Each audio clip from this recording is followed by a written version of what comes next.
Hello.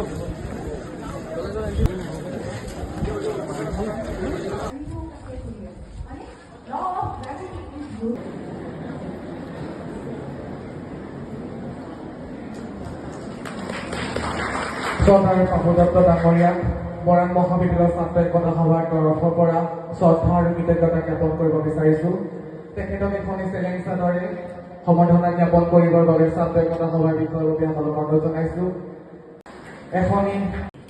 এখনি ফুলাম গামোচাৰে সম্বৰ্ধনা জ্ঞাপন কৰিবৰ বাবে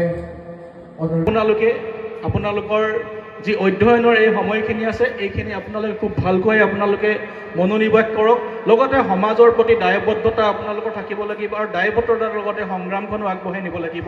নিজৰ জীৱন সুচাৰুৰূপে পৰিচালনা কৰা সংগ্ৰাম, সমাজখন সুচাৰুৰূপে পৰিচালনা কৰা সংগ্ৰাম, ভাৰতৰ বুকুত অসমৰ নাম চিৰদিন চিৰযুগমীয়া কৰি ৰাখিবৰ বাবে আপোনালোকৰ সংগ্ৰাম। এই চমু বক্তব্য দি মোৰ চমু বক্তব্য সামৰণি মাৰিছোঁ। ধন্যবাদ। জয় আই।